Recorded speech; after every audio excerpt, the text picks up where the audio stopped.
ketakwaan kita kepada Allah itu sesungguhnya ujungnya kita itu kan ingin hidup bahagia, ingin selamat kan ya. Dan itu tidak hanya di dunia loh ya. Di dunia iya kita ingin itu bahagia. Tapi hidup kan tidak hanya di dunia, ya. Kita sampai di akhirat.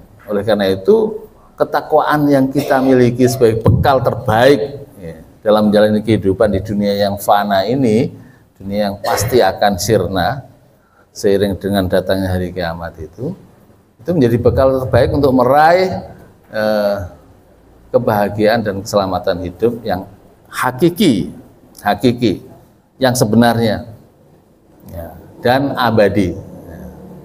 Yaitu terutama kalau kita besok diputuskan oleh Allah menjadi penghuni surganya yang penuh dengan kenikmatan. Assalamualaikum warahmatullahi wabarakatuh.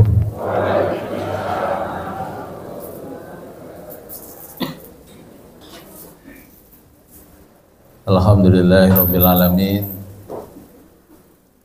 Alhamdulillahilladzi arsala rasulahu bil huda wa dinil haq liyudhhirahu 'alad dini kulli wa kafa billahi syahida. Asyhadu an la ilaha illallah wahdahu la syarikalah wa asyhadu anna Muhammadan abduhu wa rasuluh la nabiyya wa la rasula ba'da. Allahumma salli wa sallim wa barik ala rasulillah nabiyina wa sayyidina wa habibina wa syafi'ina Muhammadin wa ala alihi wa sahbihi wa mawalah. Amma ba'du, ma'asyiral muslimin wal muslimat, sagung para rawuh, Bapak Ibu sekalian jamaah istiqomah kajian Sabtu pagi Majelis Tabligh pimpinan wilayah Muhammadiyah Daerah Istimewa Yogyakarta yang saya hormati rahimakumullah. Nah, kita masih membahas atau mempelajari akhlak utama, akhlak fadilah, yang tidak lain juga akhlak karimah, akhlak yang mulia, yang bernama ilmu. Ya, berilmu dan menjadi alim, jamaknya ulama. Ini ada 3 hadis yang saya siapkan. Sebuah hadis riwayat Tirmidzi,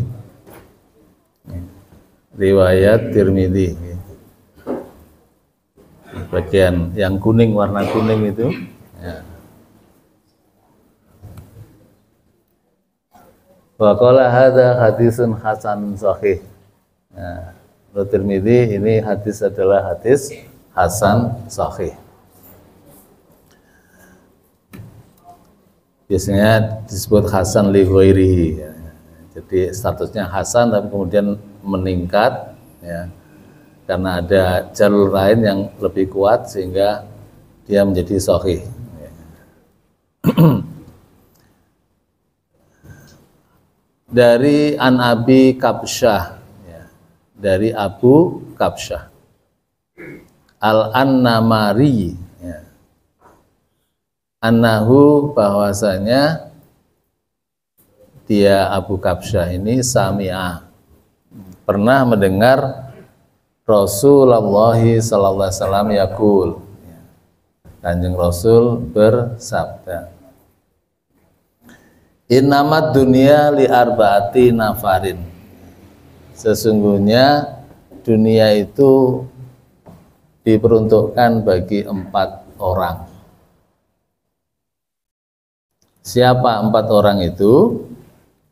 Abdin razaqahullahu malan wa ilman.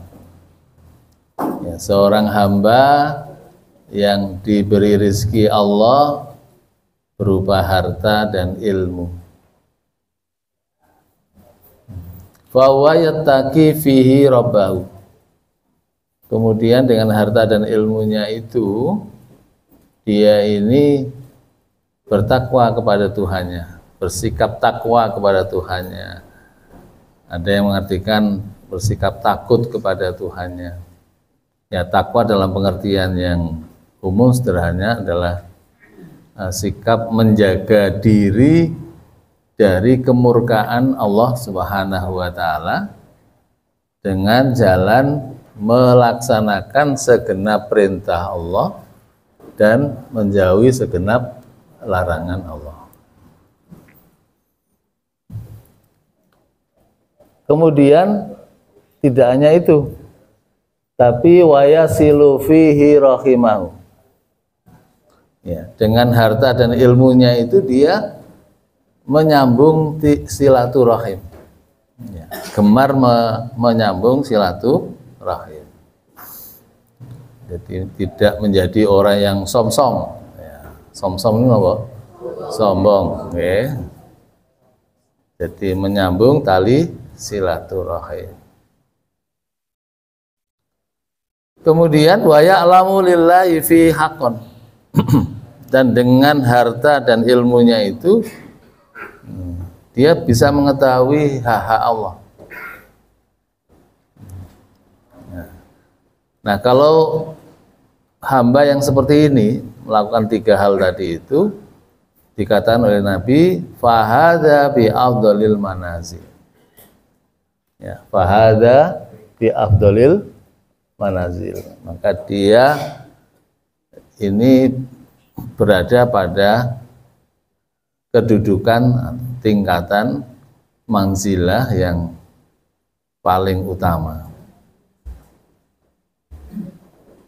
Itu satu. Kinten-kinten jenengan termasuk niki napa mboten? Mudah-mudahan nggih. Insyaallah nggih. Ya sugih ya ilmune nggih, ilmune kathah ngoten nggih. Lajeng nomor kalih wa 'abdin razaqahullahu ilman. Seorang hamba yang diberi rezeki Allah hanya berupa ilmu, ora sugih, melarat, tapi ilmune akeh. Walam yarzukhu malan, tidak diberi rezeki Allah dengan harta yang banyak. Ya kalau harta sedikit sih ada. Ya, tidak fakir lah atau tidak miskin ya cukupan lah. Fawasa dikun niyah, ya. Tapi dia punya niat yang benar ya. Ada yang mengartikan niat yang tulus gitu kan. Dan dia mengucapkan, ya, dia berucap, berkata dia, berandai-andai, lau annali malan, andai kata aku itu punya harta, la amil tu bi amali fulanin, niscaya sungguh aku akan melakukan amalan, amal perbuatan seperti si fulan. Berangan-angan Pak, koyok konglomerat. Ya, yang baik ini yang muslim ada loh Pak konglomerat. Sugih, kayak ini bangun jalan tol. Sinten Pak? Besok? Sinten Pak?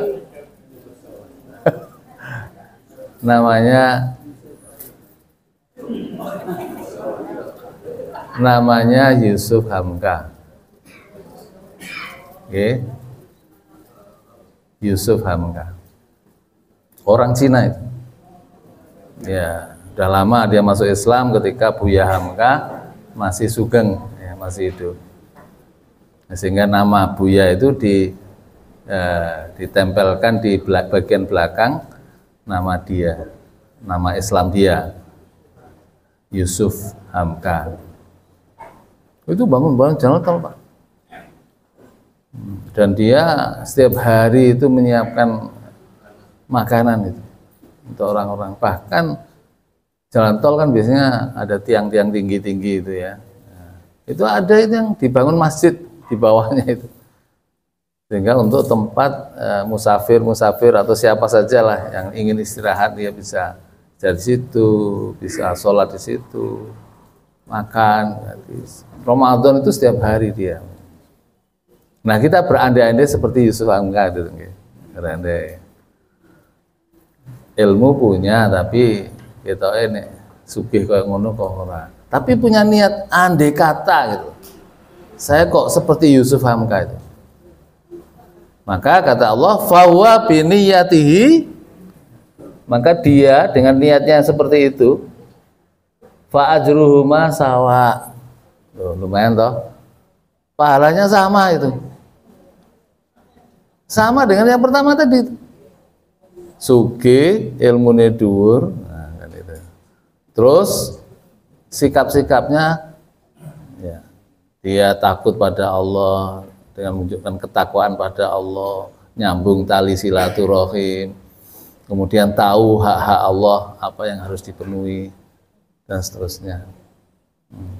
Hak utama Allah itu kan apa? Diibadahi. Kan itu kita wa ma khalaqtul jinna wal insa illa liya'budun. Itu hak Allah diantaranya.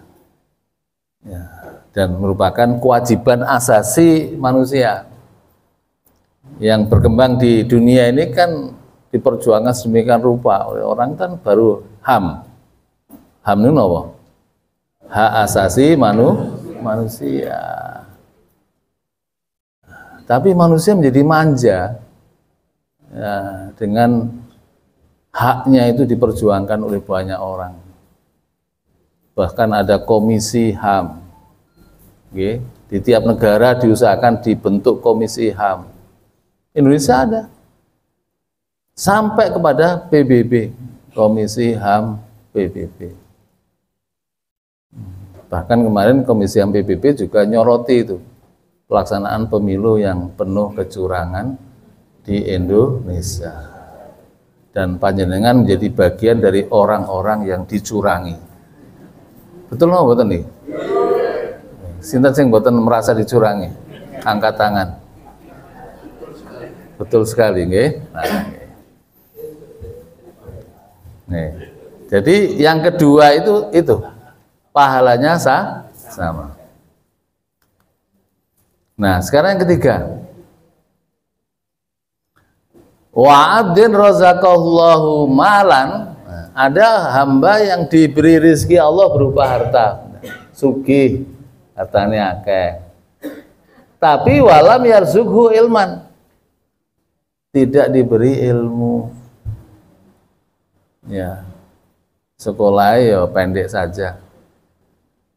Ora dhuwur, ora sarjana. Lah dunyane warisan saka wong tuwa. Sugih. Atau dia ilmu sugihnya itu karena belajar dari orang tuanya. Nah, bisa juga. Tapi itulah yang terjadi. Fawa yahbitu fi malihi bi ghairi ilmin. Nah, ini yang kujurnya itu. Dia ini mengelola hartanya tidak sebagaimana seharusnya, serampangan fi malihi, pada hartanya itu, bi ghairi ilmin, tanpa ilmu. Nah, satu itu. Wala yattaqi fihi rabbahu, setelah itu juga dia tidak menunjukkan sikap takwa kepada Allah. Wala yasilu fi rahimahu, tidak suka melakukan silaturahim. Nah, ini medit, cetil, kikir, napa malih? Bakhil, bakhil, ya Allah, gitu kan. Ya. Yes. Kadang-kadang ora ngerti tonggo gitu. Tonggone ora mangan, kelaparan ya ora ngerti itu. asik dengan dirinya sendiri, asik dengan kekayaan sendiri. Orang tahu rondo. Ya betul loh Pak, itu ada yang begitu. Ya, ada itu ya, rondo aja nggak mau. Ya. Wala ya'lamu lillahi fi haqqon. Nah, ini juga dia tidak mengetahui hak-hak Allah. Nah, maka kata Rasulullah, fahadha bi ahbasil manazil. Orang seperti ini dikatakan tingkatannya berada yang pada tingkatan yang paling buruk ya. Paling buruk. Oke. Kinten tentang pangeran jenengan wonten napa saya ngaten niki. Boten wonten nggih. Oh wonten. Ya insyaallah alhamdulillah kok wonten nggih. Saged kanggo contoh niki. Nggih. Rasanya yang keempat, wa'abdin lam yarzuqhullahu malan wala ilman.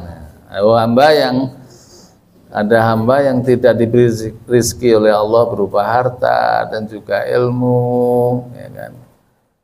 Bahwa yakulu, tapi dia punya cita-cita. Dia berujar, lau anna li malan.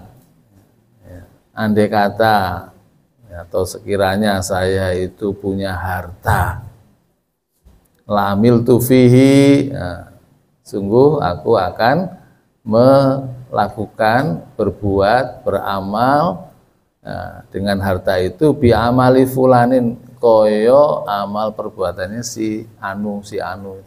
Anu itu kan Indonesia, nggih, fulan itu Arab, si fulan.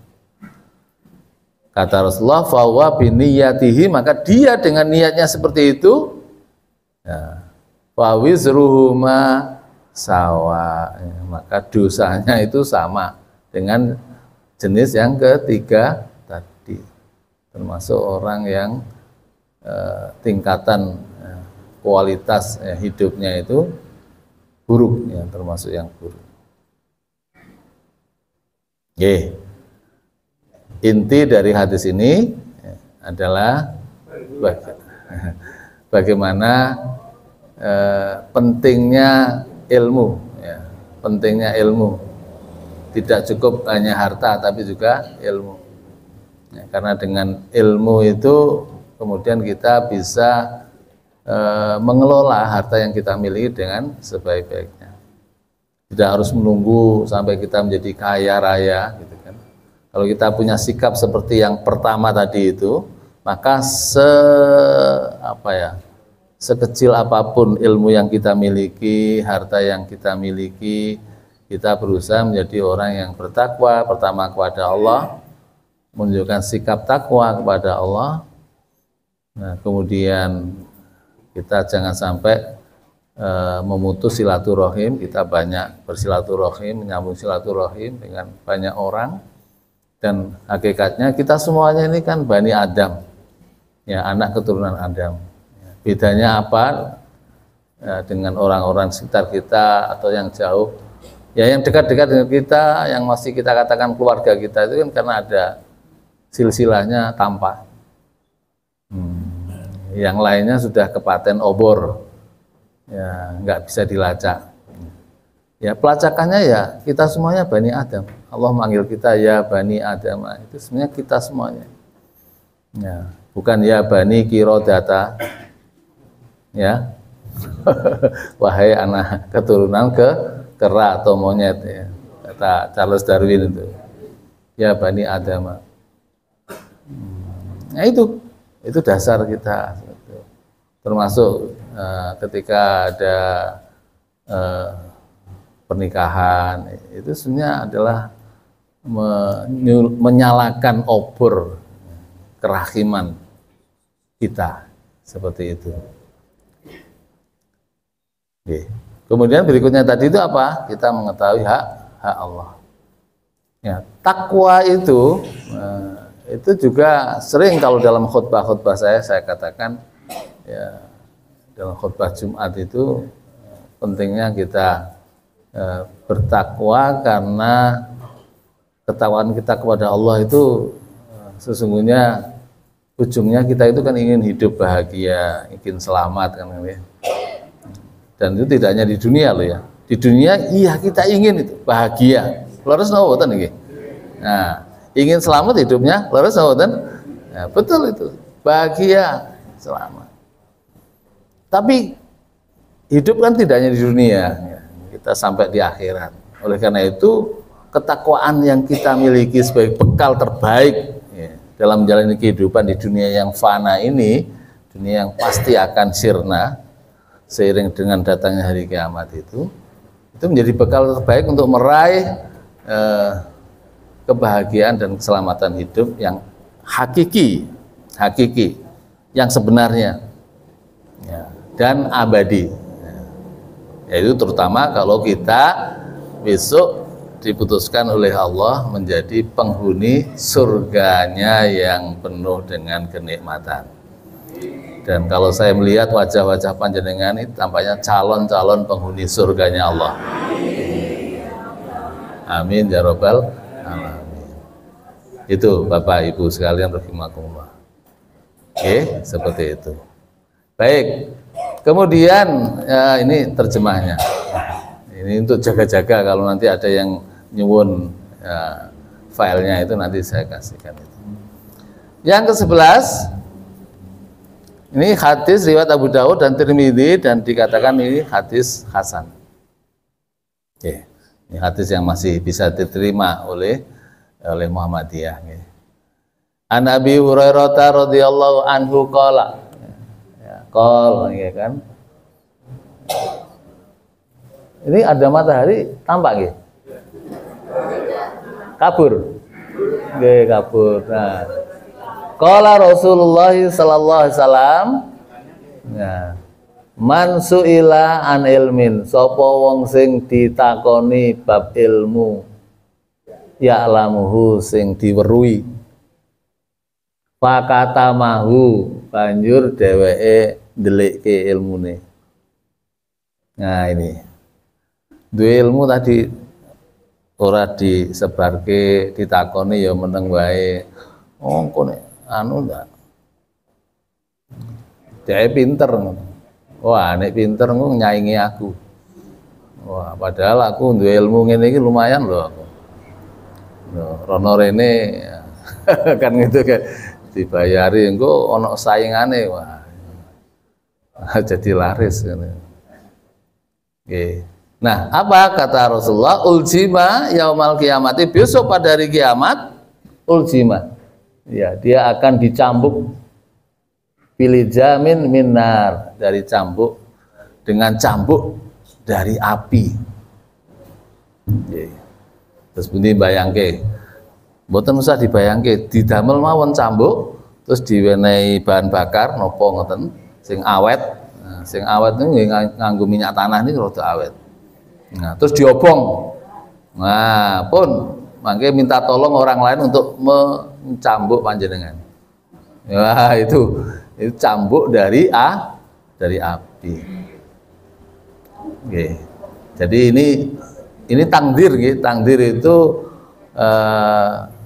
hadis yang bersifat memberi peringatan.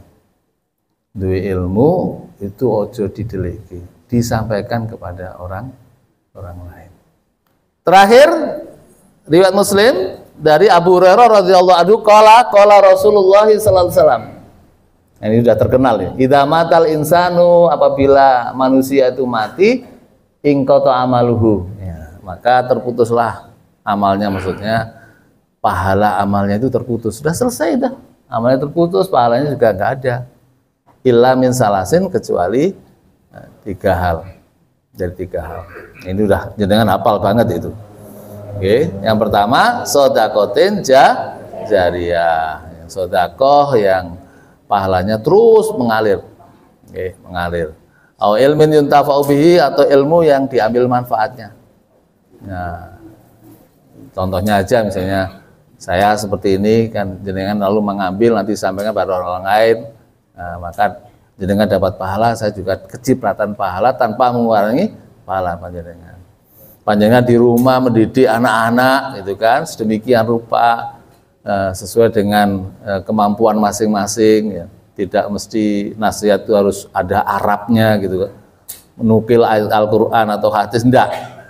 Yang panjenengan sampaikan itu pesan inti dari ayat Al-Quran dan hadis itu apa, disampaikan dengan bahasa bijaksana panjenengan, kemudian nancep di pikiran mereka, dibawa sampai besar, sampai mereka berumah tangga, di kemudian hari mereka menemukan kasus, oh ya dulu bapak saya, ibu saya nanganannya seperti itu, langsung teringat itu. Nah udah diterapkan, sudah, itu panjenengan juga akan dapat pahala. Awalatin solihin yad'ulah, atau yang terakhir anak soleh yang mendoakan panjenengan. Anak soleh, jangan punya anak, ya didoakanlah ya, orang tuanya itu. Ya, berbahagialah orang tua yang bisa melahirkan anak-anak yang soleh.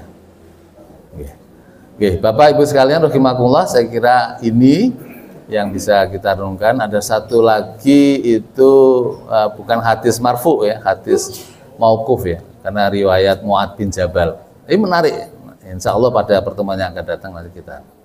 Demikian, semoga bermanfaat pertemuan kita yang pertama ini pasca Ramadan Idul Fitri. Ya. Aqulu qouli hadza wa astaghfirullahal adzim. Assalamualaikum warahmatullahi wabarakatuh.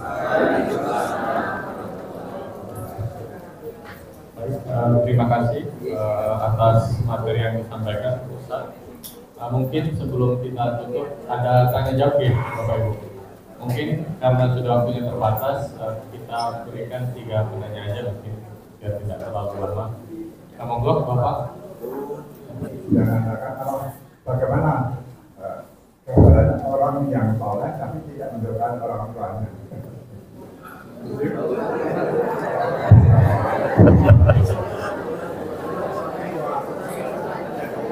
Ya.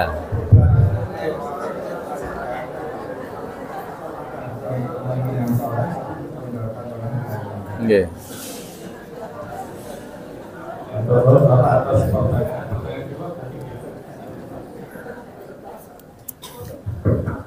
Masih nyambung dengan pertanyaannya. Pengertian anak soleh ini, Pak, ini apakah anak kandung atau bukan? Karena saya sering mendengar, termasuk Mama Dede di TV. Mama Dede itu menyampaikan bahwa pengertiannya tidak harus anak kandung. Anak seseorang yang diaku anak atau orang yang dia sebagai anak angkat atau siapapun yang itu tinggal dalam serumah. Terima kasih Pak. Yeah. Ya anak soleh gitu Pak ya. Ya orang tuh nggak yo, insya Allah enggak lah. Anak soleh, namanya anak soleh itu mesti sadar, otomatis itu muncul kesadaran dalam dirinya. Aku kudu ndongake wong tuaku, kan gitu. Cuma persoalannya kan ada yang memang dia intensi berdoa untuk dirinya setiap hari, setiap selesai sholat gitu kan. Bahkan nyebut nama orang tuanya, bapaknya siapa, ibunya siapa, sampai sedemikian rupa kan. Ya, tapi ada juga anak soleh yang lain, nggak cukup dirinya sendiri, dia ngikutkan banyak orang. Nah, ya, banyak orang ya, diajak untuk berdoa untuk orang tuanya gitu ya. Nah, jangan dia di sini nggak berdoa kan gitu kan. Nah itu yang menjadi penguat dasar. Kemudian ada kematian kan, 3 hari, 7 hari, 40 hari, 100 hari, 1 tahun, berhenti 1000 hari. Nek ajak-ajak orang gitu kan, ada yo alasan begitu loh. Iya, ndongake wong tuaku. Ya. Kalau semakin banyak kan semakin diterima oleh Allah Subhanahu wa taala gitu. Dasarnya begitu kan gitu. Masa Allah enggak mengampuni dosanya orang tua saya kan gitu kan. Ya, jangan sampai berhenti hanya 1000 harinya, ya setiap hari pokoknya. Tapi panjenengan nggak usah ngajak-ngajak orang lain, insya Allah gitu. Insya Allah didengarkan oleh Allah Subhanahu wa taala doa panjenengan itu. Nggih Pak, nggih. Jadi jangan khawatir Pak. Don't worry Pak, don't worry. Jadi namanya anak soleh otomatis ya, dia punya kesadaran untuk mendoakan kedua orang tuanya. Termasuk dia mungkin orang tua angkat. Jadi saya setuju dengan yang disampaikan oleh Mama Dede itu. Ini namanya anak kan ada 2 jenis, anak kandung dan anak angkat kan itu kan. Ya, nggak apa-apa. Jadi kalau kita punya anak angkat itu, ya itu dididik sedemikian rupa, ditumbuh kembangkan sedemikian rupa seperti anak kita sendiri. Kalau kita punya anak angkat banyak, ya, karena kita punya kemampuan, ya sama, diperlakukan sama sebagaimana kita punya anak kandung yang banyak. Contoh-contoh itu ada yang menyedihkan Bapak Ibu sekalian, ya karena ada orang tua angkat yang mengadopsi anak, tapi kemudian gagal total, Pak. Ya saya punya Mbak Yu. Mbak Yu juga dulu angkat juga di Surabaya. Suaminya itu ganteng, dhuwur, gede, wah, angkatan laut sampai mayor. Pengen ngangkat adik saya sebut namanya Mukhlis gitu. Sama bapak itu nggak boleh. Ya, bapak ingin pokoknya semua anaknya dididik sendiri. Nah ternyata si Mbak Yu angkat juga itu ngadopsi anak yang baru lahir, ibunya meninggal dunia, kemudian diambil, diberi nama sama Mukhlis. Mukhlis. Tapi salah, Pak. Ya, yang dibesarkan, yang dianukan, ya asupkan itu yang fisiknya aja, makannya bergizi dan seterusnya. Saya lihat beli buku-buku panduan tentang bagaimana membesarkan anak yang sehat, fiat itu. Tapi fisiknya, spiritualnya enggak dilatihkan. Sehingga apa yang terjadi ketika dia tumbuh kembang jadi anak yang besar sekali, gitu kan. Satu persatu itu ngrogoti atine wong tua. Demikian rupa nelongsonya, pertama ibunya meninggal dunia, bapaknya yang tadinya besar kuat, ditakuti, disegani, nggak bisa apa-apa.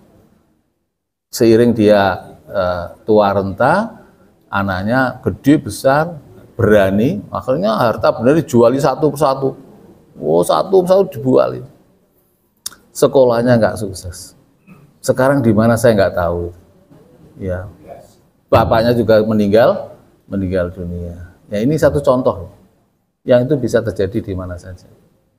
Nah, jadi itu meskipun anak angkat tetap disiapkan menjadi anak yang soleh.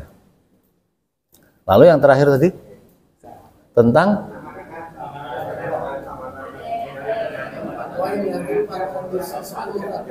yang keempat. Itu gini, dia berangan-angan ingin menjadi yang nomor 3, Pak. Bukan nomor 1, bukan. Ya, salah. Dia berangan-angan seperti hamba yang ketiga yang dikatakan bi'ahbasil manazil, yang berada pada tingkatan yang paling buruk, paling jelek. Dia punya angan itu. Dan yo aku duwe harta, duwe ilmu gitu kan, misalnya gitu. Saya pengen kayak itu ya. Rusak-rusakan itu malah cita-citanya begitu. Menjadi bos mafia gitu, menjadi bos judi, menjadi bos apa, kan ada orang yang punya cita-cita begitu, Pak. Di sekitar kita itu ada orang-orang yang cita-citanya bukan kaya berilmu tapi baik, ya, tapi kaya ilmu tapi ngapusi orang. Banyak loh itu. Iya, misalnya jadi lawyer. Wah, jadi lawyer yang dia sekali berperkara, ya, ngurus perkara 1 miliar. Ya, 1 miliar. Itu yang ditiru, Pak. Lah kalau menjadi lawyernya capres, bisa bermiliar-miliar berarti itu. Kan gitu, bisa bermiliar-miliar. Atau menjadi kiai, tapi kiai yang bisa dibeli gitu kan. Ulama su. Ya kan gitu. Ulama su bisa dibeli 1 miliar, 2 miliar, sampai ada yang 10 miliar gitu kan. Terus berbagi dosa dengan santrinya dikasih 1 juta loh, Pak. Itu penelitian sosiolog dokter siapa itu dalam konteks pemilu kemarin itu ada santri yang sudah waktunya nyoblos itu dikasih 1 juta. Kalau jumlahnya 500 berarti 500 juta. Kalau dia hanya dikasih 1 miliar lumayan, masih ada 500 juta. Padahal ngelumpuk ke duit 500 juta ya angel. Itu. Jadi level-levelnya tergantung level-levelnya itu, seperti itu. Jadi itu Pak, bukan yang pertama, bukan. Jadi anganannya udah jelek juga itu kan. Ya, jadi sama. distatuskan Rasulullah dengan status yang sama yang hamba yang ketiga tadi. Makasih nggih. Terima kasih.